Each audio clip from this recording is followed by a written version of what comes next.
Allahumma sholli ala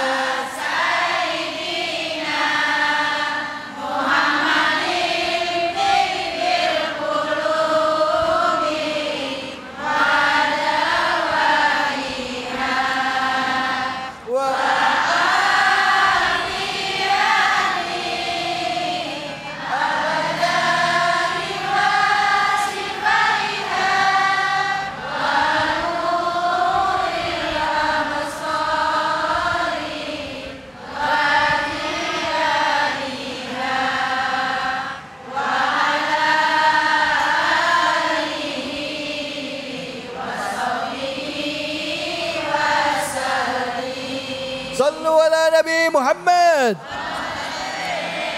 Alhamdulillah, alhamdulillahirabbil alamin. Puja dan puji mari kita panjatkan atas kehadirat Allah Subhanahu wa taala. Tidak lupa kita berikan salawat dan salam kita kepada junjungan kita manusia yang mulia Nabi besar Muhammad sallallahu alaihi wasallam beserta keluarga, sahabat dan umatnya yang setia hingga akhir zaman. Nah, ngomong-ngomongin tentang bagaimana penilaian di dalam hidup. Seringkali kita silau tentang menilai seseorang dari jabatan. Betul apa betul? Nilai seseorang itu mulia dari hartanya. Betul apa betul? Menilai seseorang itu kita lihat dari apanya lagi? Harta, jabatan, apa lagi? Apa? Gelar, ya, statusnya, ya. Kadang-kala kita selalu silau dengan itu semua. Padahal di dalam Islam jelas yang membedakan di dalam Islam adalah ketakwaannya.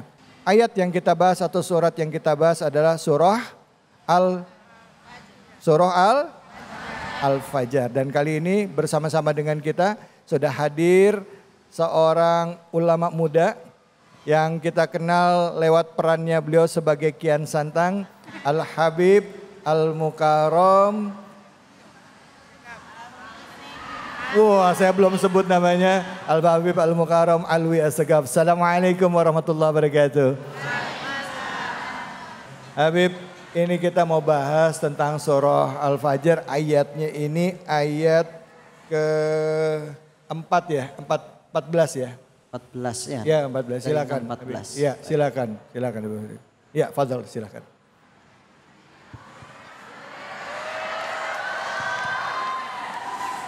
Bismillah. Sallu ala Nabi Muhammad. Assalamualaikum warahmatullahi wabarakatuh. Kurang semangat, yang semangat mudah-mudahan panjang umur, amin. Yang semangat mudah-mudahan sehat walafiat, amin. Amin. Yang semangat mudah-mudahan pulang dari tempat ini banyak rezekinya. Amin. Amin amin ya rabbal alamin. Assalamualaikum warahmatullahi wabarakatuh. Waalaikumsalam warahmatullahi wabarakatuh. Alhamdulillahil qawi sultanuh al-wadih burhanuh al-mabsut fil wujudi karamuhu wa ihsanuh. Allahumma salli wa sallim ala sayyidina wa habibina wa syafi'ina wa maulana Muhammadin wa ala alihi wa sahbihi ajma'in. Rabbi syrah li sadri wa yassir li amri wa hlul uqdatan min lisani yafqahu qawli. Rabbi faj'al mujtama'na ghayatu husnul khitami wa atina ma qad sa'alna min atayakal jisami. Amma ba'd. Alhamdulillah masih semangat, Bu. Ya Rabbi bil Mustafa balligh maqasidana wa ghafir lana angkat tangannya. Karami ya Rabbi bil Mustafa balligh maqasidana wa ghafir lana ya wasi'al محمد سيد الكونين والثقلين والفريقين من عرب ومن عجم يا رب بالمصطفى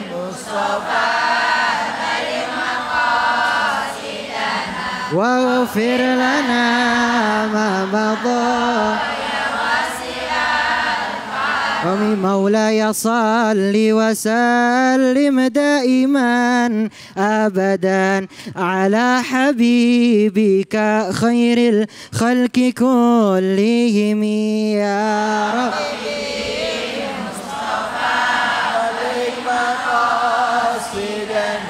واغفر لنا ما مضى يا واسع الكرم. اللهم صل وسلم وبارك عليه وعلى آله. صلوا على النبي Muhammad. Hadirin yang dimuliakan oleh Allah Subhanahu wa taala. Lanjut, mari sama-sama kita mentelaah, mari sama-sama kita mengkaji daripada ayat Al-Qur'an firman Allah Subhanahu wa taala. Di mana yang akan kita bahas hari ini adalah firman Allah Subhanahu wa taala dalam surat Al-Fajr ayat 6 sampai dengan ayat 14. Di mana ayat ini menjelaskan tentang suatu kaum yang mereka membangkang menentang Allah Subhanahu wa taala. Kaum yang diberikan fasilitas oleh Allah namun mereka kufur, menentang, membangkang Allah Subhanahu wa taala. Maka Allah Subhanahu wa taala berfirman, "Alam tara kaifa fa'ala rabbuka bi'ad?" Wahai Nabi Muhammad sallallahu alaihi wasallam, bukankah bagaimana engkau melihat daripada mereka yaitu kaum Ad? Allah Subhanahu wa taala memberikan contoh kepada Nabi Muhammad sallallahu alaihi wasallam tentang suatu kaum yaitu kaum Ad. Iram dzatil imad. Iram, nama kotanya mereka adalah Iram. Ini kota yang kotanya beda sendiri. Kota yang berbeda dengan kota-kota yang lain. Yang memiliki bangunan-bangunan yang tinggi. Pada zaman itu bayangin. Zaman itu udah ada bangunan-bangunan yang tinggi. Iram dzatil imad allati lam yukhlaq mithluha fil bilad. Gak ada suatu negeri yang sama seperti negeri ini. Seperti suatu daerah ini daripada kaum Ad terhadap negeri-negeri yang lain. Artinya beda sendiri. Yang bisa kita ambil apa? Ini kaum Ad ini memang sudah ada yang namanya peradaban yang berkembang. Jadi mereka kalau kita bisa lihat ada yang namanya arsiteknya. Mereka tuh bisa bangun bangunan yang tinggi. Mereka bisa bangun bangunan yang megah. Mereka juga diberikan keistimewaan oleh Allah Subhanahu wa taala, badannya, fisiknya mereka ini luar biasa kuat. Mereka juga diberikan keistimewaan oleh Allah, air mereka itu tetap lancar, ada mata airnya mereka, lalu juga tanaman-tanaman mereka subur. Ini diberikan fasilitas keistimewaan oleh Allah Subhanahu wa taala. Namun di sini kaum Ad bahkan dijelaskan di dalam tafsir-tafsir. Di antaranya kitab tafsir yang sering kita baca, tafsir Ibnu Katsir, bahwasanya dijelaskan ini kaum Ad ini mereka menentang dan juga membangkang Allah. Kalau kita yang ada di situ mungkin kita pengen bersyukur kepada Allah, beda dengan kita ya, karena kita sudah paham. Kita ini nggak bisa kufur nikmat. Kalau kita kufur, kita bakal nggak dapat lagi, bakal berkurang nikmat kita. Tapi kalau kita bersyukur kepada Allah, ditambah lagi nikmat kita dan nggak bakal diazab oleh Allah. Berbeda dengan kaum Ad. Kaum Ad ini diutus oleh Allah Subhanahu wa taala salah satu nabi, yaitu Nabi Allah Hud, kepada mereka untuk menasehati mereka. Namun hari demi hari mereka bukannya beriman kepada Allah, justru sebaliknya mereka malah menyembah berhala. Dan mereka tidak beriman kepada Allah Subhanahu wa taala, menentang daripada nikmat-nikmat Allah. Kita lihat apa? Allah kasih azab kepada mereka hari demi hari, di mana hari pertama itu Allah Subhanahu wa taala memberikan yang namanya awan itu ditahan oleh Allah supaya kering daerah mereka. Mereka kebingungan hari demi hari. Sampai Allah kasih lagi awan hitam, mereka senangnya luar biasa. Ketika mereka melihat ada awan hitam yang datang, mereka bilang, oh bakal hujan. Ini dari Tuhan kita, yang maksud mereka adalah berhala. Ternyata terbalik, Allah kasih azab dari situ. Allah kasih angin yang sangat dingin, angin topan yang sangat luar biasa kencangnya. Angin itu dikatakan berjalan selama 7 hari atau 8 hari 7 malam. Bayangkan ini angin yang kencang. Di mana dalam ayat Al-Quran dijelaskan anginnya itu ngebikin kayak bagaikan kita sebagai serbuk. Kita nih manusia udah kayak serbuk kena sama angin itu. Gak ada rasanya kita. Habis semuanya dimakan sama angin itu. Diadab oleh Allah Subhanahu wa ta'ala. Lalu dalam ayat yang lain, dalam ayat selanjutnya dalam surat Al-Fajr, Allah Ta'ala menceritakan tentang kaum Samud. Kaum Samud persis sama seperti kaum ini. Dalam ayat selanjutnya bahwasanya Allah Subhanahu wa taala menceritakan kaum Samud, mereka adalah kaum yang dimana memiliki bangunan-bangunan juga yang tinggi, suka membangun bangunan yang sama seperti daripada kaum Ad. Yang suka sama seperti dengan kaum Ad, membuat bangunan-bangunan yang dimana bangunannya berbeda. Ini di zaman itu ada yang namanya ukiran. Gunung-gunung itu mereka ukir dengan caranya mereka hias itu, buat ornamen-ornamen, dihias, dipahat. Lalu juga ada yang namanya tulisan-tulisan mereka, khasnya mereka.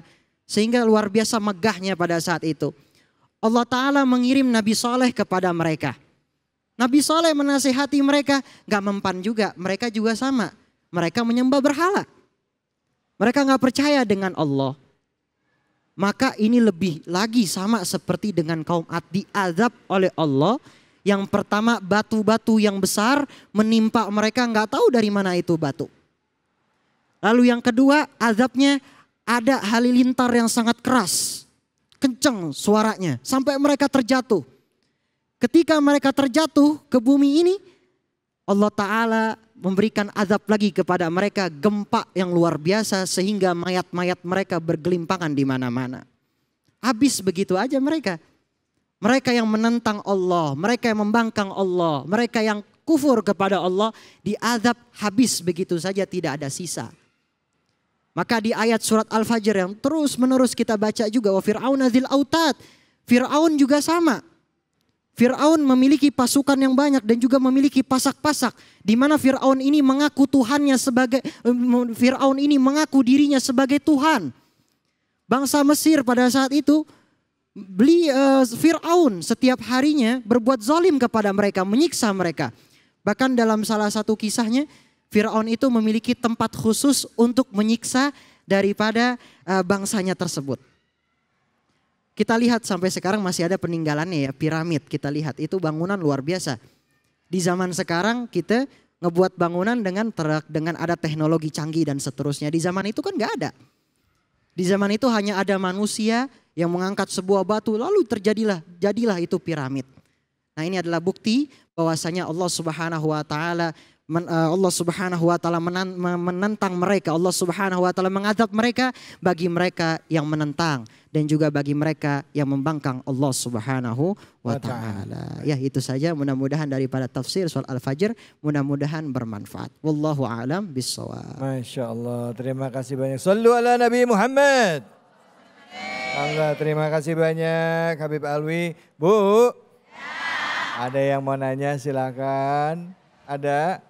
Siapa yang mau nanya? Ya silakan Ibu. Assalamualaikum warahmatullahi wabarakatuh. Waalaikumsalam warahmatullahi wabarakatuh. Nama saya Ibu Siti Suharwati. Saya mau tanya Ustadz, gini, di lingkungan kita atau di masyarakat kita itu banyak yang dikasih kelebihan rizki dan ada yang sedikit, mungkin nggak banyak seperti mereka. Nah ini ada di mana yang kelebihan rizki ini kadang membantu yang kekurangan rizki, tapi kadang suka ada kelebihan yang dibantukan untuk yang kekurangan ini dipulangnya dengan ada lebihnya. Itu bagaimana Ustadz menyikapi hal-hal? Maksudnya gimana Bu? Suara Ibu bisa lebih kencang gimana? Jadi gini, ada yang membantu cuman pas waktu kita kembalikan ada kayak ucapan terima kasih atau dia emang minta gitu, minta lebih dari apa yang dia berikan, yang diberikan kepada yang saudara kita yang kurang mampu tadi. Oh gitu. Ya, itu bagaimana menyikapinya? Oh gitu, dia minta lebih dari yang dibantu. Ya. Misalnya udah dikasih nih, Terus udah ditolong dia minta kurang nih, dibantunya cuma segini gitu. Bukan, jadi kita mulangin itu lebih gitu. Oh, udah dibantu tapi balikin gitu. Jadi ada lebihnya gitu, minta Minjemin lebihnya. dong gitu. Itu bagaimana menyikapi hal seperti itu. Oh gitu. Sedangkan yang dikasih itu ya emang dia butuh. Gitu, yang dikasih pinjaman itu juga emang dia butuh. Gitu. Oh itu mah ngutangin dong ya? Ngerentenir dong gitu ya Bu ya?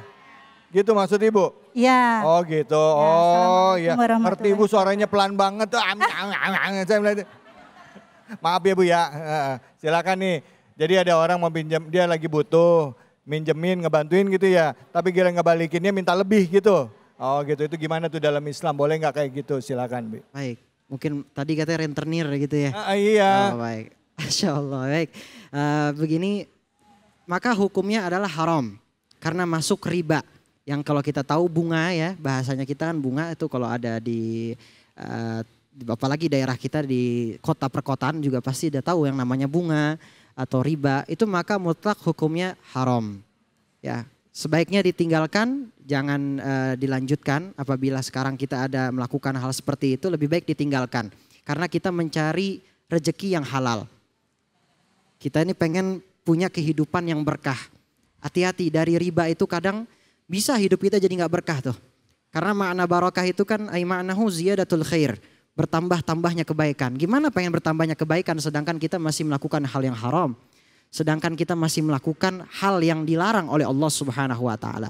Maka dijauhkan, lebih baik tidak dilakukan. Kalau bisa emangnya perlu banget. Kalau kadang ada orang yang perlu banget, ya, ada orang perlu banget, jangan, karena itu memang haram. Lebih baik kadang kalau kita ingin meminjam kepada keluarga kita, kepada saudara kita yang memang lebih faham tentang kita dan tidak ada uang lebih seperti tadi. Tidak ada bunga, tidak ada daripada contoh-contoh riba tersebut. Ya, mudah-mudahan bermanfaat. Amin, insya Allah. Lagi juga kalau ada orang susah ya, lagi kalau ada orang susah tega banget sih minta duit lebih ya Bu ya. Ya orang susah apalagi susahnya buat makan ya kan. Kebutuhannya kebutuhan untuk kebutuhan pokok, kecuali minjemnya buat beli handphone tuh ya. Ya, tapi tetap yang namanya riba itu tidak boleh. Wala taqrabu wala taqullu riba ad'afan mudha'afa. Janganlah kau makan uang riba yang sifatnya berlipat-lipat gitu ya. Bu. Ngangguk-ngangguk paham kagak ini? Ini Habib udah jelasin loh tadi loh, ya Bu ya? Ya oke, habis ini kita akan lanjut lagi. Tadi surahnya adalah surah Al-Fajr. Habis ini ada Ustadz Abdul Kafi yang akan jelasin lagi. Lanjutan dari surah Al-Fajr. Nanti kita minta kedua guru kita ya. Mudah-mudahan nih hari ini Bu ya, ada Habib Alwi dan juga ada Ustadz Abdul Kafi yang akan nanti berikan kesempatan pada ibu-ibu untuk bertanya dan juga curhat. Jadi jangan kemana-mana, tetap di sini di Cahaya Hati Indonesia. Astagfirullah Rabbal Baraya.